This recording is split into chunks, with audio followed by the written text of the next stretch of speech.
So a warm welcome to our panel members and all the participants.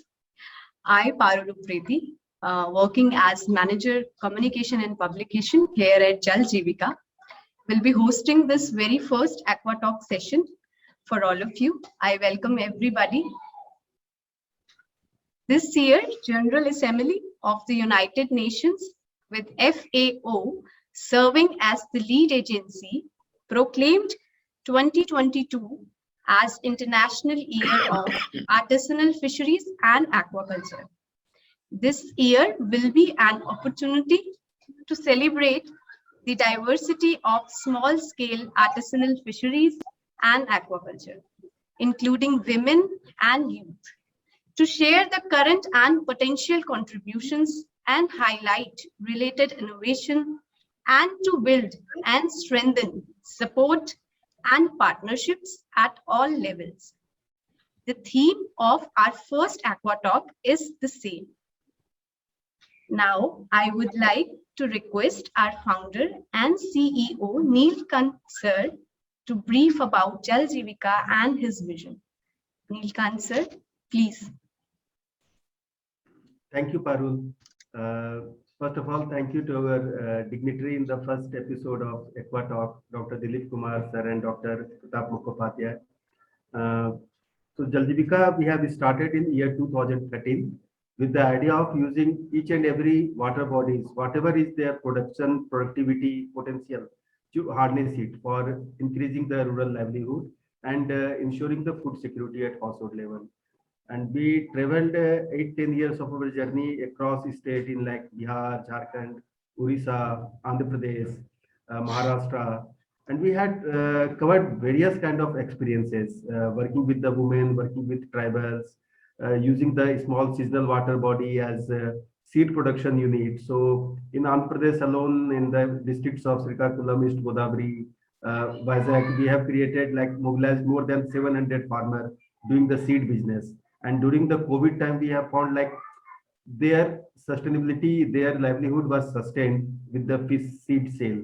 And one of the fishery women's cooperative, they were doing the cage fishery in Yavatmal. Yavatmal is very infamous for having the farmer suicide in India.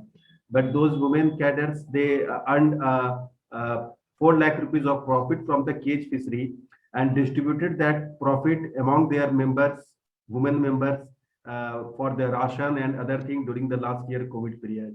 So there was so much of social value is integrated with fishery aquaculture theme.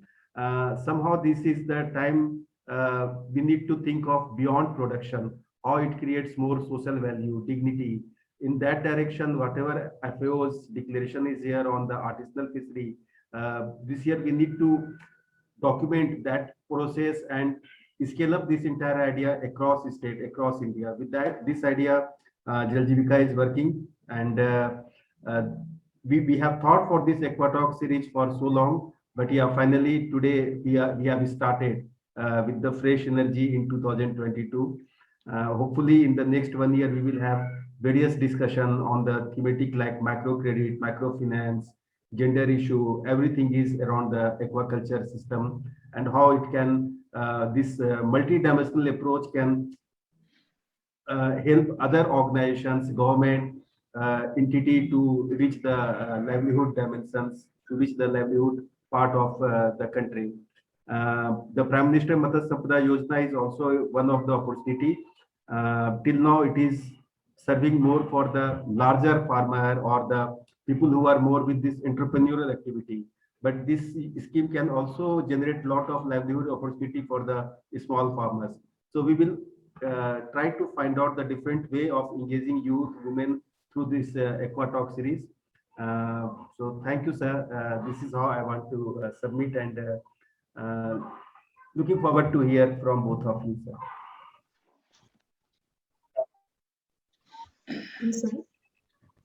Today we have with us 2 guest members as speaker. I would like to give a brief introduction of both of them. First of all, we have with us Dr. Dilip Kumar ji, sir. He is retired Vice Chancellor of CIFE, Central Institute of Fisheries Education, Mumbai. He is a fisheries aquaculture professional with over 35 years of experience. He has worked with ICAR, FAO, UNDP, NACA in India and Southeast Asian countries. He has contributed to various studies on small-scale aquaculture, artisanal fisheries, community empowerment in fisheries sector. He has also been assigned by Niti Aayog to chair a subgroup for development of guidelines for livestock and fisheries sector insurance. I welcome you, sir. Oh. The other guest panelist we have with us is Dr. Pratap Kumar Mukhopadhyay, sir. He is PhD from University of Calcutta. He was a postdoc fellow at Institute of Aquaculture, University of Stirling, United Kingdom. He worked as a senior scientist at International Rice Research Institute and served as FAO consultant in aquaculture in Kenya and Uganda. He is retired as Principal Scientist from ICAR CIFA, Calcutta. I welcome you, sir. Now, I would like to request Dr. Dilip Kumar, sir, to share his vision, experience, and knowledge on participation of small-scale artisanal fisheries and aquaculture in strengthening rural livelihood. Over to you, sir. Thank you, Parul. Okay, I have sent my PPT to Dr. Mishra Sahib in his email. Is it possible that if you can upload from your side? Yes, sir. I'll try to do it. Please give me 5 minutes. Okay. In the meantime, I would like to say that really I am grateful to Neelkant Mishra ji for inviting me to share my just to see little experiences what I have in related to fisheries. But at the same time, I am very happy that you see, after a long time, I am meeting Dr. Mukhopadhyay, one of my favorite, very close colleague, and we worked together in CIFRI for quite a long time, and subsequently also in CIFA, where I was working. So in both the institutes, we have worked together.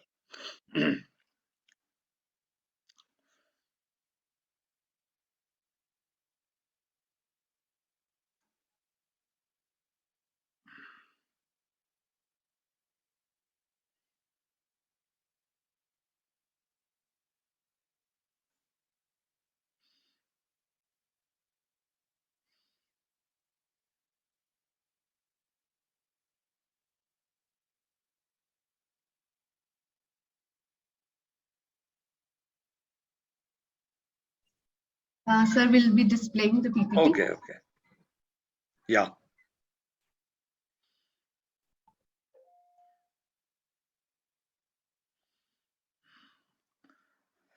Thank you. Should I start? Yes, sir. Please. Okay.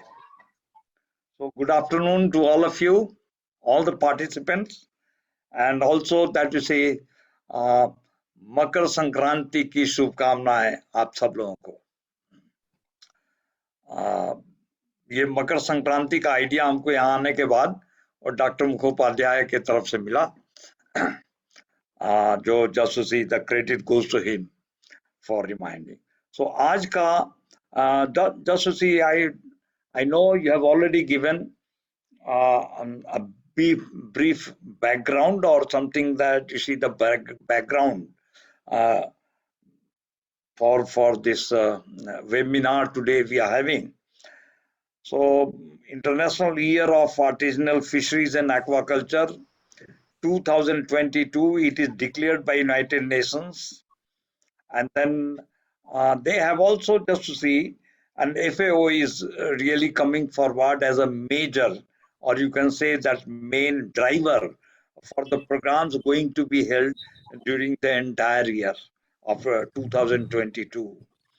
And So this is just all we know, but many of them may not know that really this small scale fisheries and aquaculture, although it looks small, it is called small, but it is big in value. So in this context, and then our Jal Jivika, they have also started, they have taken initiative, they have planned a number of programs during this year, and this is perhaps one of the first program in the series. So I'm very happy to really just to see, to discuss something around that harnessing the diversity of small scale actors is key to future of aquatic food systems. But I'm sorry, now I feel that this is not appropriate. It is not only aquatic food systems, but also livelihood and also poverty alleviation, and also upkeep or ensuring sustainability of our resources, natural resources. So, okay, anyway, next one, please. Yeah. So this is all that you see United Nations General Assembly has declared 2022 as the International Year of Artisanal Fisheries and Aquaculture. So FAO is the lead agency for that, I just told you. And then so here a small scale fishery and aquaculture are really crucial to people's nutrition, food security, sustainable livelihoods, and also environmental well-being. Because of that, I have really just I wanted to make correction in the title of today's talk. So this is of course it is very small in scale, uh, very small in really the way it is presented or we talk about, but it has got big in value. Also, a small is beautiful, but also a small is very powerful if united. So we must see that this is the strength of our small primary producers. So harnessing the diversity of a small actors is key to future of aquatic food systems, uh, food security, sustainable livelihoods, and environmental well-being. Okay, next one, please.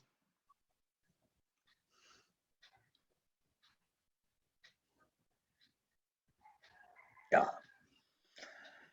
So, what was the objective of this really for announcing or declaring this 2022 as the International Year of Small Scale Fisheries and Aquaculture?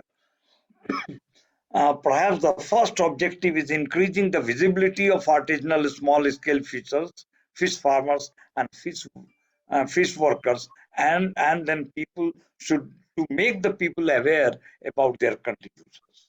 This is perhaps the just to see the focal objective of this IYAFA, and uh, uh, and and the second one is that you see to develop actions that support small scale fishers, or to facilitate actions that support small scale fishers, fish farmers, and fish workers, and enhance dialogue between different actors. So this is perhaps the overall objective of IYAFA. Next one, please. Well, I congratulate uh, Jal Jivika Center for Aquatic Livelihood, Jal Jivika, and Dr. Neelkant Mishra, that he has not taken time, he has immediately decided that this global initiative uh, during these 22 years, he should also, or his organization should also become a really valuable partner in that initiative, in that program. And because of that, he has organized, I think that a week back, he just he called me and informed about it. So just to see, VS 22 started, and then he has already initiated this program.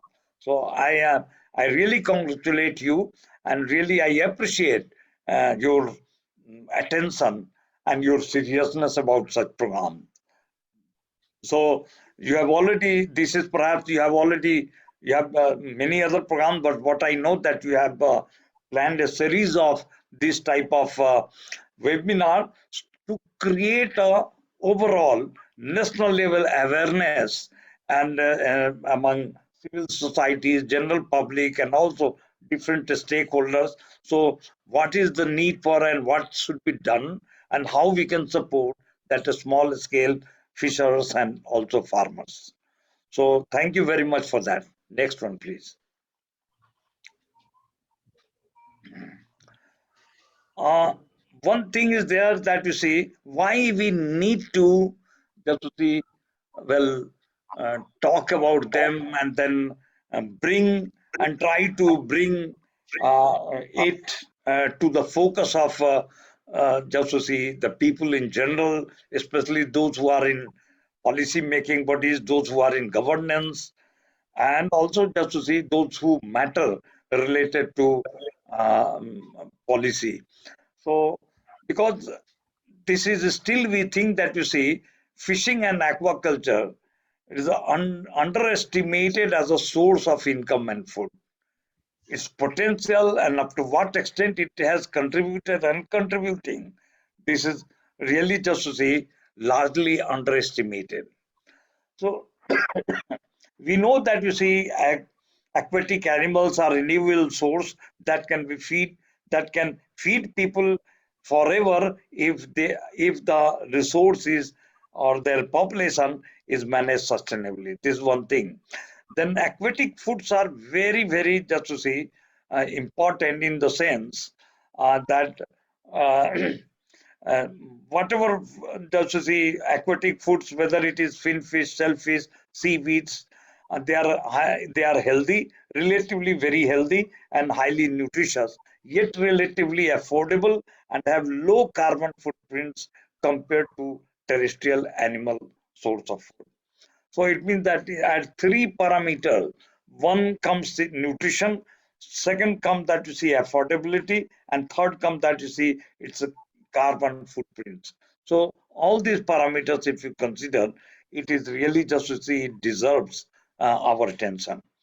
And then this the sector, this fishing and aquaculture, it supports livelihoods of about 800 million people directly and indirectly globally, of whom about half are women, 50% are women, and 90% in the global south.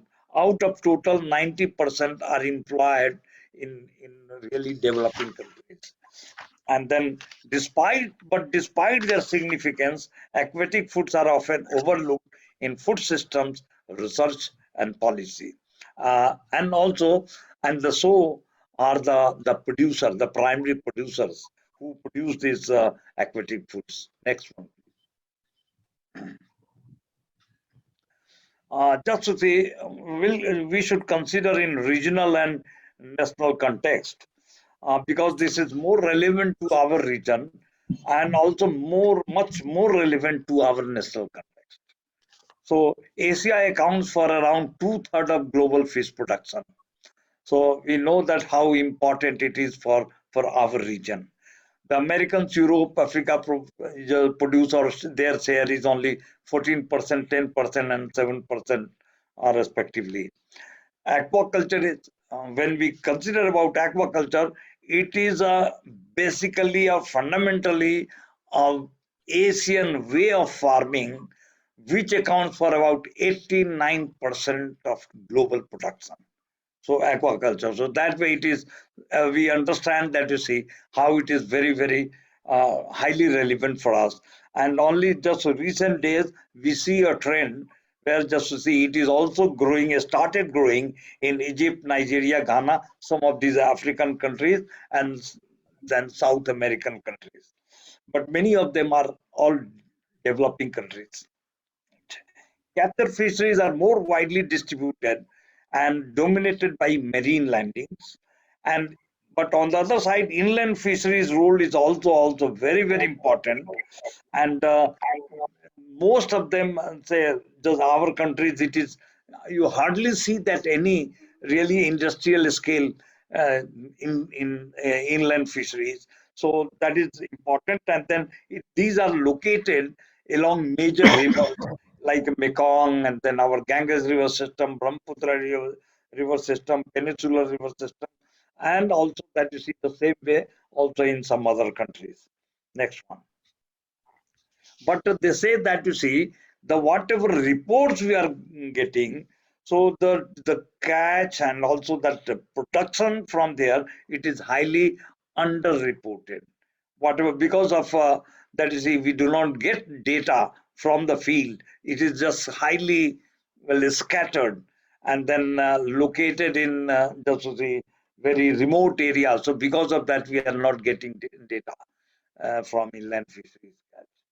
So now just to see something like, you see, we have talked about more focus on a small scale. Let us see why a small scale. So small versus large scale fishing, how it differs. So small scale or artisanal operations are less capital and more labor intensive. So, in our with our context, I think that you see we have more mouths to feed, we have more hands also having potential to work. So in our context, I think a small scale is more important because they are less capital but more labor intensive. Larger operations are more capital and less labor incentive. Okay.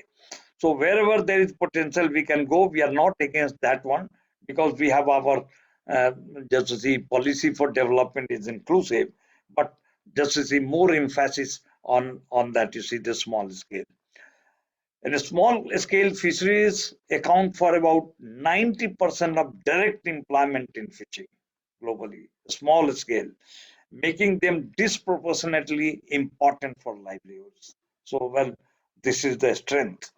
Aquatic foods from small scale fisheries are most likely to enter short supply chains, serving domestic markets, local level consumption, house level consumptions, whereas landing from large scale fisheries are more likely to be traded internationally, most commonly from lower to higher income countries.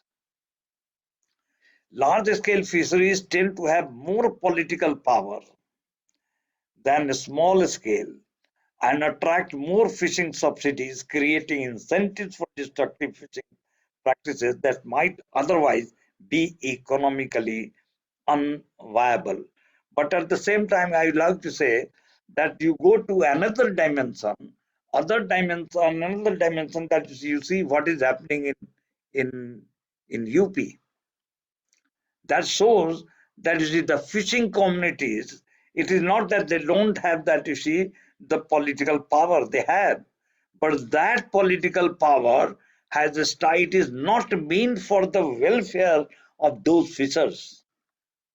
They get the power from their hand but use the power for their meeting their own end, not for the welfare and development of fisheries or fishers. And how it is, we can discuss how this is being used. So conflicts uh, between larger and smaller scale fleets are often reported from the marine fisheries, where that you see when we see that the vessels, industrial fishing vessels enter inshore waters which are allocated to a small scale fisher. So because of that, some conflicts are very often reported. Next one, please.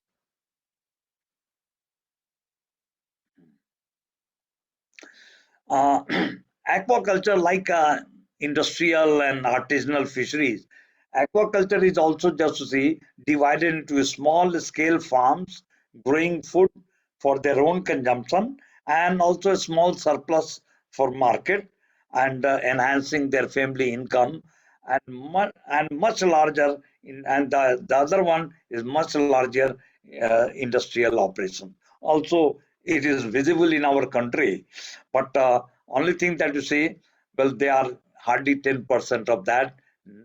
Say 90% are small scale, not only in India but also in our neighborhood. Uh, then, especially in Asia, most production now originates from a hidden middle category. This is very important. Nobody used to tell about this. So very few people, they have identified this, that you see, if you go for the analysis of the production, major production comes from small, and then in the small, this middle category farmers are hidden. So they in fact produce more, because they have gone into business mode, where they produce for earning. They have a certain capacity of entrepreneurship. So because of that, just to see, they are, and substantially now, but small scale, that was something like just to see homestead pond, very small pond. They have very just to say little surplus. But these among the small, this medium scale, they are coming up and they are contributing more. So number of these farms become, just to see, over last 3 decades, it has, just to see, uh, it has grown up, it has multiplied, and it is because of that, you see, increasingly urban and more affluent consumers, they demand fish. They have started consuming fish. Because of that, you see, we see upsurge in this sector. Then global production of farmed aquatic animals jumped 42% from 2002 to 2018 alone. This is the FAO. So 42% of growth from 2010. So you can say almost 8 years. So this is such a growth rate in aquatic animal production. The it is referred as a quiet revolution. It has already, but really the people, they have not been able to really just to see, take it up. So still it is a quiet revolution, facilitated by proliferation of business upstream and downstream of the farm, including the transport and logistic support or growth. These rapidly transforming value chains have been instrumental in supplying supporting goods and services needed by farmers, raising levels of technological efficiency and lowering production costs. Next one, madam. So, uh, you see, aquatic foods are, uh, you can say that uh, three sets of important characteristics. That is very important. Why this is more? And I'm talking about aquatic foods because, well, they are the major, our target groups, small artisanal and small scale fishers and farmers. They are producing more this one. So first one, nutritional security. So aquatic foods are rich in source of micronutrients, including calcium, iron, zinc, and vitamin C and vitamin 2, and also essential fatty acids. Second, among the fatty acids that you see, omega-3 fatty acids are essential for cognitive development and reducing the risk of non-communicable diseases, means enhancing the immune system of your. And then because of that, you see, it is a healthy alternative to red meat and poultry. In addition to these intrinsic qualities, there is a growing awareness that when you take vegetables alongside your say fish on the plate, then it increases the bioavailability of micronutrients. So from the same plant, if it is alone, you may not, but if it is mixed with the fish, then you are going to enhance its bioavailability of many other micronutrients. Next one, the second one is livelihood and employment potential. Aquatic food system, when you go for our important source for jobs, employment and income, we have already seen, you see that Sophia and 2020, but the figure is of 2018, about, about 60 million, 59.5 million people are involved in production, of which 85% are in Asia and 9% in Africa, the rest elsewhere. 2/3 of these jobs are in capture fisheries, 1/3 in aquaculture, but aquaculture and other areas. But you see, but also trend shows that you see the job is coming down in capture fisheries, and then additional jobs are being created in aquaculture. Mainly that you see small scale aquaculture, because that is more say labor intensive. Then and then women account for approximately half of the people employed in aquatic food systems, whether it is marketing or processing altogether, so about 50%. So it is really reasonable participation of women also in this. Third one, yeah, this is environmental performance. So all these three uh, parameters, if you analyze, then it all speak in favor of a small scale fisheries and also aquaculture. So environmental performance, because these fish is a cold-blooded, they convert protein and energy to body mass more efficiently, because they don't spend energy really for maintaining the. Hello, hello. I would request everyone to mute, please. Okay. Yes, sir. Yes, sir. Please continue. So it is a because it's a cold-blooded, so they don't spend just to see energy for just to see, maintaining a higher body temperature. Because of that, you see, they convert protein and energy to body mass more efficiently. The second one, that you see much lower average resource use and environmental impact profile. It is a minimal on the environment. So compared to beef and pork.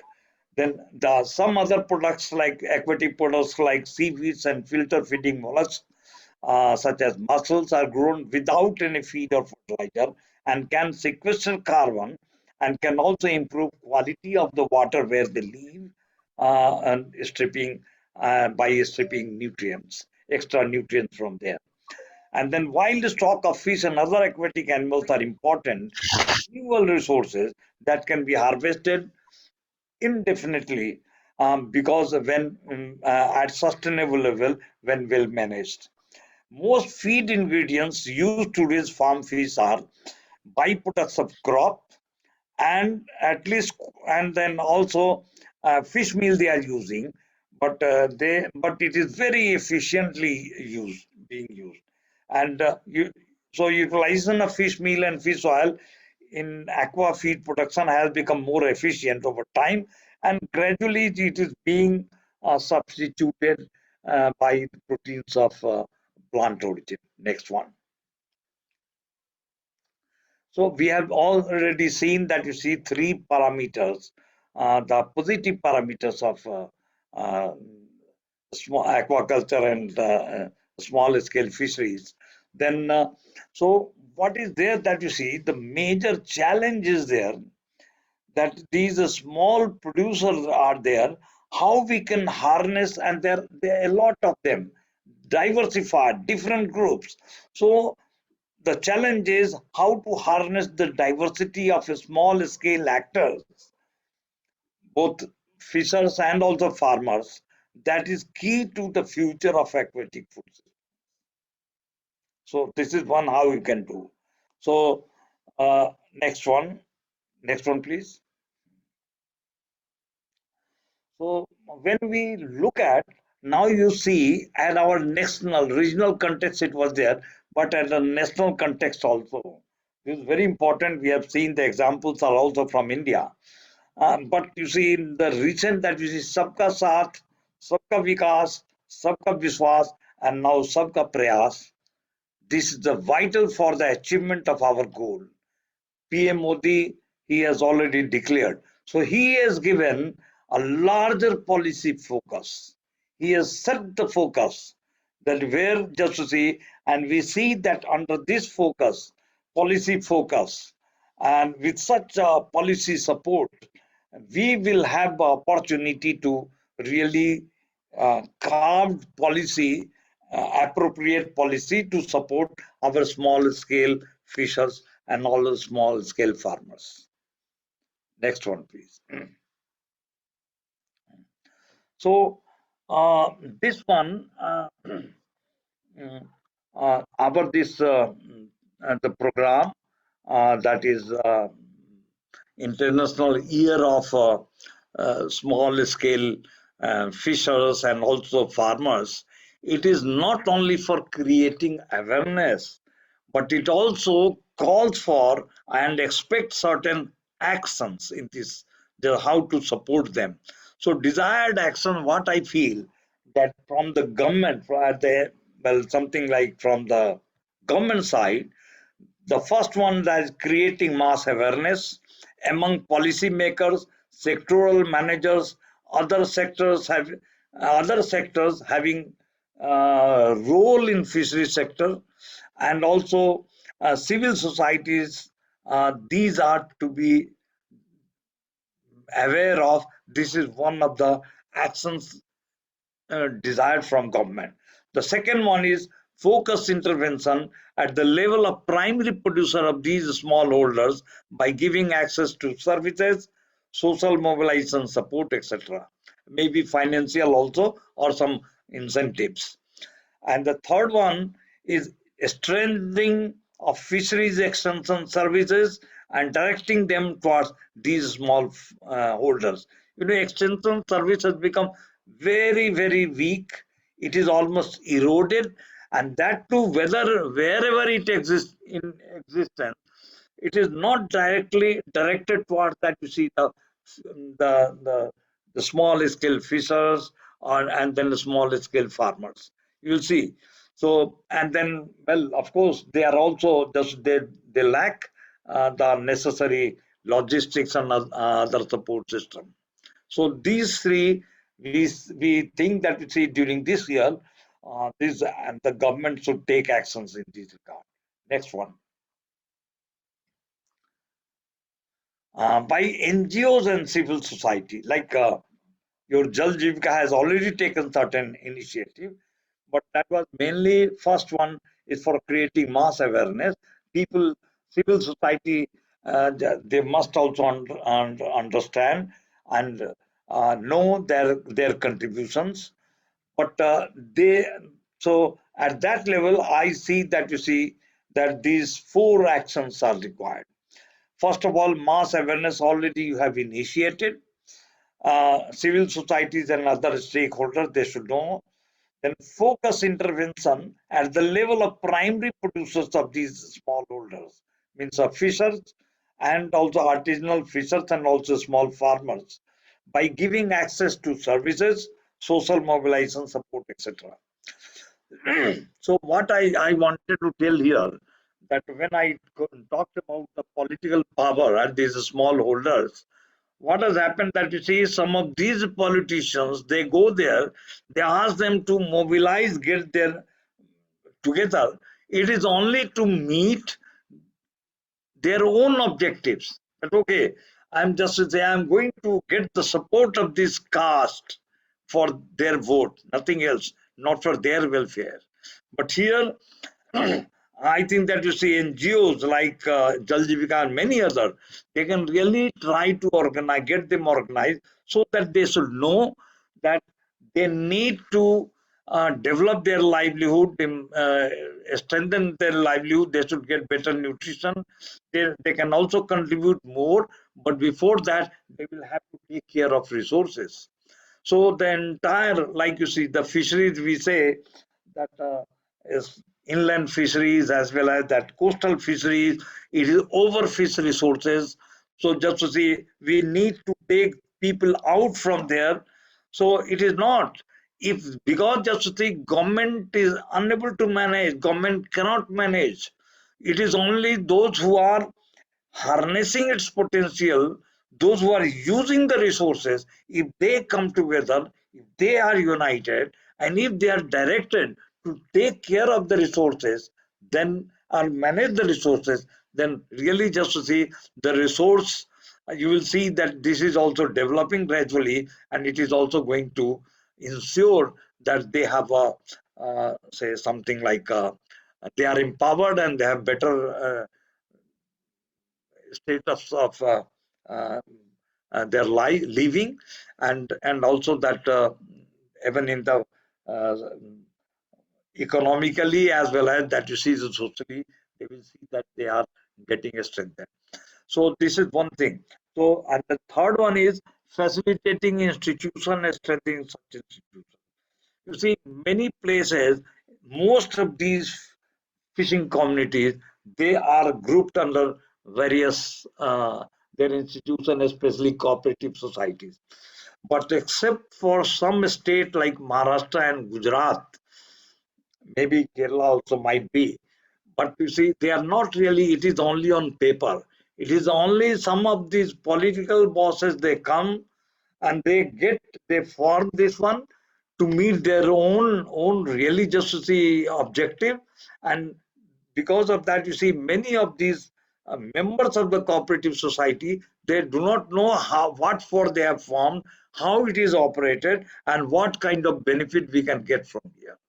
So this is really just to see, because of that, about 99% of our cooperative societies are really, it is something fragile or it is not non-functional. So that we need that NGOs, if good NGOs are there, just so they can help them uh, forming their, before that they must know that you see, they need to come together, they must form the cooperative with certain objectives, and after that if they are able to form, then further their organization should be strengthened, so they are in a better position to operate it efficiently and really just make use of such cooperatives for their own welfare. And the last one is, when these cooperatives are formed, this is also required to make them uh, more better empowered and also strengthened. It is required that there should be a network of these cooperative societies. At it is not that from the top down, like a federation is created and then cooperative they should link together. No, it should be bottom up. So they should be linked at the linked together in the network mode at the uh, say, you can say at the local level, district level, provincial level, and also at the national level. That way they will have, their voice will be heard, they will be in a much better position to protect and then reasonably use the resources with their vast power, and that way they can also just to see have a much better that you see output from there, which can help the people in general, and at the national level and also global level. Next one, please. Thank you. So that what I wanted to share with all of you. And then I think if you have any um, further questions, and if there is a provision of time, I will be able to explain. Otherwise, so thank you very much for your kind attention. Thank you so much, sir. It was a valuable knowledge. We'll open the question and answer session in the end. Now, Okay. I would request Dr. Pratap Kumar Mukhopadhyay, sir, to share his vision. I welcome you, sir.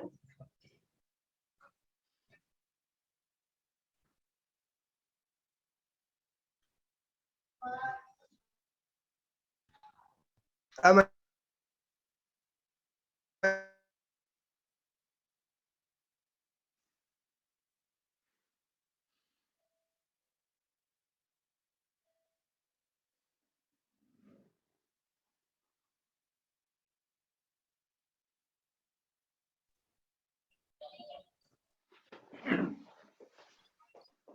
Yes, sir.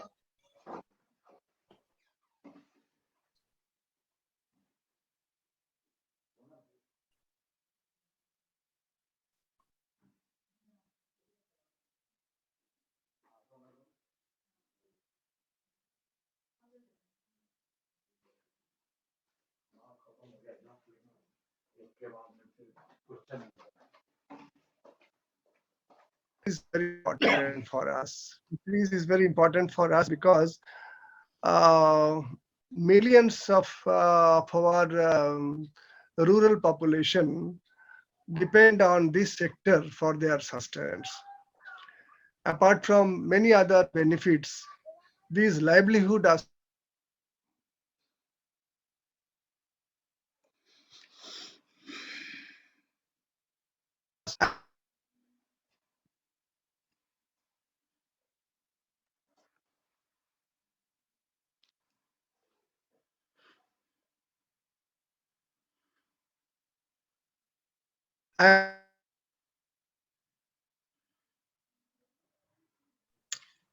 Sir, is there any network problem from your side?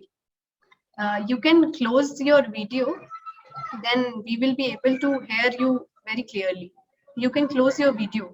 It takes more. and unlike many other rural activities in India, if it's small or are you not able to listen?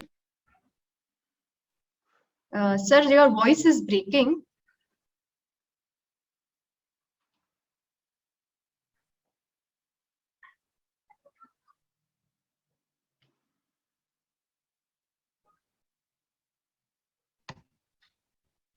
Uh, you can listen now. Yes, sir, you are audible. Now Okay, it's okay. okay, now it's okay, fine. Now these artisanal fisheries in and aquaculture are long been in practice in India, and their strength is, I should say, their traditional knowledge and simple know-how. I will just show a few slides wherein you will find how these artisanal fisheries people, with their traditional knowledge and simple know-how, are doing wonders. One aspect that I will show you is the can I have the next slide, please? Uh, Now, these artisanal fisheries that is very common in the eastern part of India, particularly in Bengal, Bihar, and Assam, they use very simple techniques and know-hows, and get the what I should say, in many cases, uncultivated fish throughout the year. This provides household nourishment as well as some kind of livelihood support to them also. Uh, Next one. Just quickly pass on the slides. Yeah, these are just some examples of small fishes that are generally available through these artisanal fisheries activities. The next one. Uh, in course of these small scale fisheries, a class of artisans have developed in our rural areas, and they have devised, or rather I should say they are able to fabricate some wonderful traps and fish traps and fish catchers using traditional bamboo mats and bamboo slices. And with course of time, when our with the development of advanced fisheries, the small scale fisheries are somehow getting sidelined, and with this we find that this class of artisans who used to fabricate wonderful designers things are getting less and less in numbers. Next one. Now, when you say fisheries, it involves not only finfish, finfish, shellfish, rather I should say crustacean, mollusks, all are all inclusive. Now here you can see the rural women, they get lot of nutritious food items like Belamia. This is a Belamia bengalensis, and they collect it naturally from the small scale rural activities. Next one. Uh, Now, small scale rural activities again involve, fish breeding, utilizing the technologies of hormone injection, using pituitary extract, followed by the synthetic hormones. They have also mastered these and doing in their own way. Next one, very quickly. Next one, please. These are the fertilized eggs. The next one. Now, again, these simple, feed mixtures using the locally available rice polishings and some oil cake mixtures. They rear the small ones, small spawn to fry and fry to fingerlings in their small ponds, homestead ponds. Next one. And they also try to see how the fishes grow and how the ponds grow in their small homestead ponds, and use their own methods to check the feeding and something like that. Next one. You can see what I was telling you with the simple techniques of using paddy straw threads. They are able to control the aquatic macrophytes and do the fish culture without using any chemical compounds to kill these unwanted macrophytes or plants. Next one, please. Next one. These are some stages of the small scale fisheries activities shown in the picture. Next one. I will just emphasize on two aspects. Next one, please. Again, you can see a very simple method of providing oxygen in the ponds. These are actually farmers' practices using the bamboo baskets, and they use to enrich the dissolved oxygen content of water. The next one. Next one, please. Yeah, this is a very interesting one. Please come to the previous one. Please come to the previous one. Now, what I was emphasizing to say that the primary productivity and enhancement of pond is a very important program. Now, they have shown how hollow bamboo poles can be utilized with stuffed organic manure and put it installed in ponds and maintain the natural primary productivity at a very high level. Similarly, the use of perforated feed bags attached to the bamboo poles are used to feed the fishes, which act as a demand feeders like substance for taking advantage of the natural feeding rhythm of the fishes. So this way, the devices which they have been following in the small scale fisheries are very useful, very useful. Next one.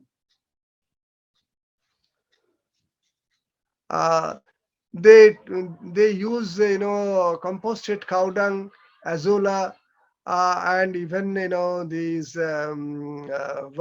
vermiculture to enrich the soil and water quality of the culture medium.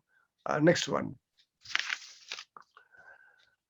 The very simple methods of raising the dissolved oxygen content Just, the two children are swimming, and this is how the oxygen content. These are simple methods used by these small farmers to maximize the efficiency of the ambient water. Next one. Leave it. What I should say that, um, uh, many people sometimes ask some that is small always sustainable? The law of diminishing return operates in aquaculture also. We have seen that a common dose response curve where between nutrient supply and the nutrient supply versus the production efficiency. And we find that a point is always available where efficiency is more than the nutrient supply.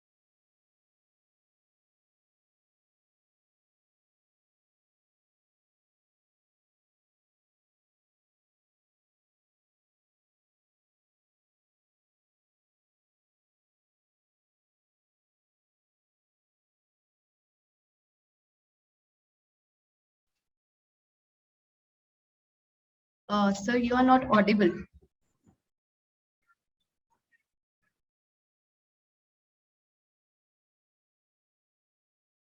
So aquaculture, actually, what Dilip Saab has explained very well, that it has a major role to play in providing basis for better human health.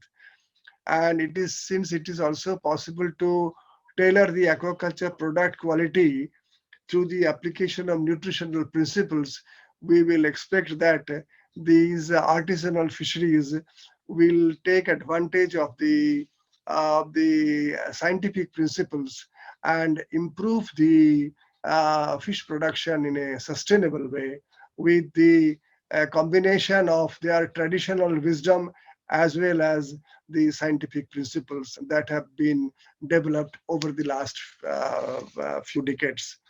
With this, let me conclude by saying, and if you have anything to ask, next one, just can show these slides. Quickly pass on the slides. You can see. Thank you very much. Thank you so much, sir. Great information indeed. Now I would like the participants to ask their questions and doubts if they have any. So we are open for discussion. If anybody has any question, you can ask.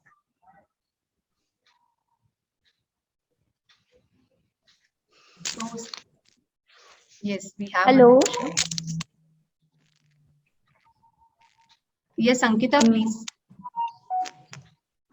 I would like to ask Dr. Dilip Kumar sir that how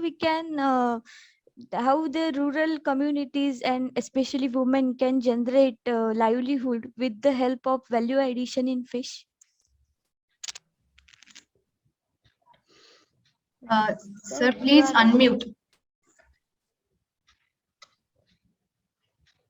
Yeah. There is a lot of opportunities for women also that they can really initiate or start some. They can select out of that. You see, there are so many, but they will have to see that they need to prioritize. And some of the areas are that primary processing of the fish, especially that you see where they have a different types of traditional processing like drying fish, then that is also fermented fish, then smoking of fish. So these are some of the areas depending upon the opportunities they have, and then the local consumption what they prefer, they can go for that. Besides, they can nowadays the people want, they have a preference even just to see at every level people want the quality. So how best, if they are just to see they are involved in selling of the fish, how just they can efficient and they become more efficient within less time. They are able to deliver the fish from the landing site to the consumers. It all depends. But in inland areas, many places now they prefer that you see live fish, and for that they are paying some 30 to 50% more, even more than 50% also. So there is a lot of margin here, and if they are able to just see look at these and then prepare themselves, then I think just to see they can uh, they can enhance their income and also livelihood options. Yes. Hello, sir. Mr. Asitab has asked one question in chat box. Jay. What would be the right way to increase the domestic demand side? Lot of focus is on the supply side, increase the productivity and everything. But what could be the steps to increase the per capita consumption and overall domestic No. demand? My focus was not that you see whether supply side or demand side. In fact, uh, you gave that you see it is in the context of International Year of Small Scale or Artisanal Fisheries and Small Scale Farmers. It was not that you see how to enhance production and how to just to see get more income from that side. But anyway, this is a very vital question. I think that what he has, and this was also discussed several times during formulation of different policies also. So that the government and you have for eggs, you have for the milk. So they have that you see ande khao, ande daily ande or some Sunday ko ande, all those things. These are some of these things are coming just to see on the through TV. The same way for milk also it is there.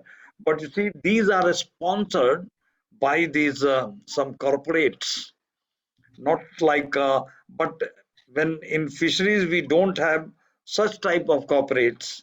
So I think that it is high time for for uh, for our government to come and just to see to enhance the health of the people, to enhance that the quality of nutrition they get, that it is required that you see there should be a mass awareness campaign where importance and nutritional value of fish should be mainstreamed, and that way I think that you see it is certainly going to enhance the consumption level, and it will also create just a bigger demand.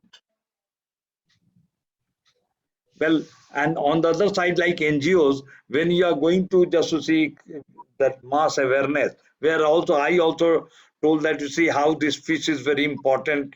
It has got all the micronutrients. If you eat fish with the plants, it is going to just to see well some increase the bioavailability of many of the nutrients. So something like in your campaign also, if you just keep this thing that you see how fish is very important as a food, its food value, and I think that will also help.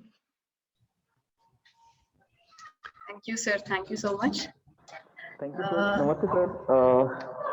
Sir नमस्ते sir, मैं doctor Nandkishore बोले जी sir. मैंने हाँ जी sir presentation मैंने जी sir देखा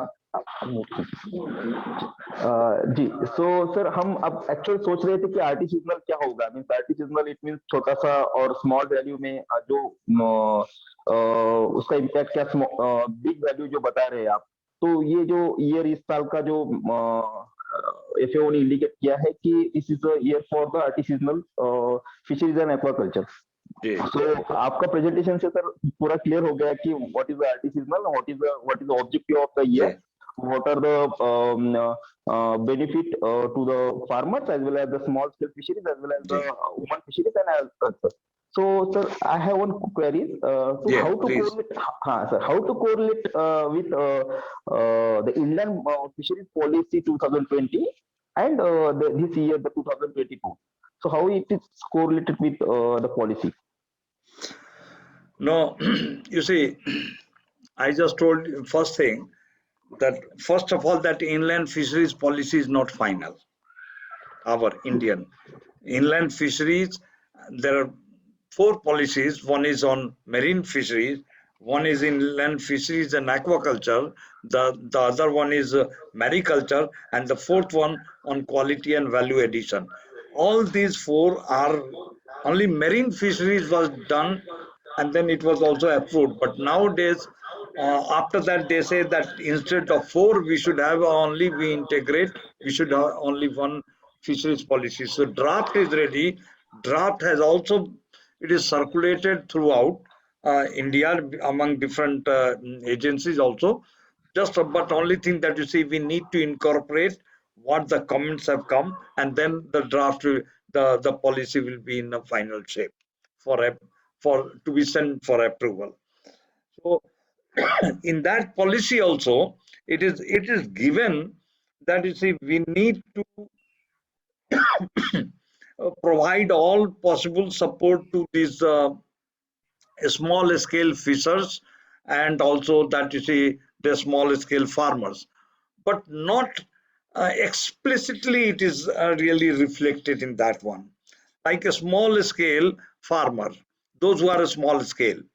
So here it is really just to see it is there are so many things that you see we need to cover, like we need to say in that policy up to what extent that you see the any incentive should be given to a small scale and also a large scale or medium scale.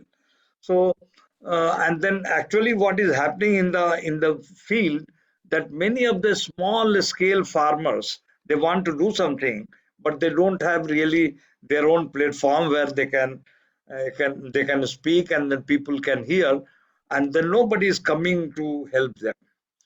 On the other side, those who are, if you want a recirculatory system, which you can get even up to 20 lakhs or 30 lakhs of incentive as some subsidy, it is easy to get that one, but it is very difficult to get even 50,000 of subsidy to the small scale farmers. So for that, it is required that we need to develop our strength, strengthen our extension services system, so that these extension services they can provide, they can talk to them, they will be just to see hand holders for this small scale. But unfortunately during last 10, 15, 20 years the entire system has collapsed. So we need to really just to see strengthen, and then so that they can provide services. But at the same time, NGOs, they have become a very important really facilitator. You can help these people, and then you can help, but until they are united together. I said that you see they have a big power, but they have power only when they unite together. If they remain like this, then certainly they are small and they have no power, they are powerless. Thank you. Thank you, sir. Thank you, sir. So now I would like to take the last question. If anyone has last question, so they can ask, and then we'll wrap it up. So anybody? Hello, Yes. Doctor Pratap sir ji से एक question पूछना था। Sir, fish farmers को aquatic sweets में livelihood की कोई opportunities है क्या?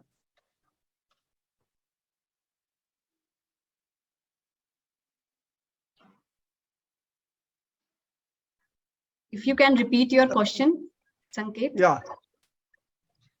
Hello, Yes. Yes, please. Fish farmers को एक्वाटिक वीड्स में लाइवलीहुड की कोई अपॉर्चुनिटीज है क्या? Surely. No, first of all, I have a little reservation to use the word aquatic weed. You meant to say aquatic weed, isn't it? aquatic weed. Yes. But actually, nothing is a weed. They are, you can call it aquatic macrophytes. Aquatic, weeds are something which we don't like. So these aquatic macrophytes, they are, I should say, they are bioresources, and they are nourishing. They have and they have nourishing properties. Other nutritionally, they are rich. They have what I should say, medicinal properties also. So there are quite a few aquatic macrophytes like this. For example, Ipomia. Many others are there. I can name a list. No, those can be directly utilized for human consumption, as well as as components of fodder, a component of fish feed. So these are very important. These aquatic macrophytes will definitely be finding greater use in future. And one point I wanted to mention about Ankita Patil's response. She wanted to ask some question, but I should say, give a reply to her that women sitting at home, even within a small with a small earthen tank or even cement tank, if a little training is provided, culture of spirulina and tubifex could be easily done. Now, the spirulina culture and tubifex culture can be utilized for the production of larval fish, and even for ornamental fishes also. And similarly, development of improved flaked feed items, feed flakes, I should say, for ornamental fishes, can also be done by women sitting at home during their leisure hour. Uh, so two things: spirulina culture, tubifex culture, and development of improved feed flakes for ornamental fish can be some option which some women may think of. Thank you. Thank you, sir. Hello. Hello. So my question was to Dr. Pratap sir. Small scale fisheries, I wanted to just ask sir that small scale Uh, fisheries is seasonal based, right? So the farmers who have no earnings, so what they have to do means the farmers who have no earnings in that particular season, that what we can do to promote the fishery sector to increase their earnings. True. True. Even if I accept it, that small scale fisheries is a seasonal job. Yeah. But please remember, when we say fisheries, it does not mean only fish. There are plenty of, I should say, aquatic bioresources, including some very important edible items like makhana, like shingada. Then there are other items like shola. I do not know whether you have heard of it. This is an aquatic macrophyte called Skynomini aspera. So the cultivation of shola, cultivation of the party bait, these cultivation of makhana, all these could be taken up when there will be a less activity with regard to fish. So aquatic domain can provide support throughout the year. This can be planned very, very well. It is possible.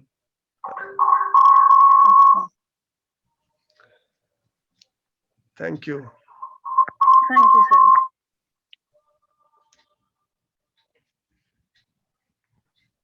Thank you, everyone. As we have time constraint, so I would like to bring this session towards its end. A heartful thanks to all our distinguished guest panelists who shared their valuable knowledge and experience with us. Thank you all. Thank you, Dilip sir. Thank you, Pratap sir, for giving your time. We have noted all the important and valuable points given by you. Also, I would like to thank all the participants for being so patient. Also, I would like to thank my team members, Jal Jeevika, for facilitating this session. In the end, I would like to thank everybody, and we will continue with this AquaTalk session soon. Until then, take care, stay tuned, and happy Makar Sankranti.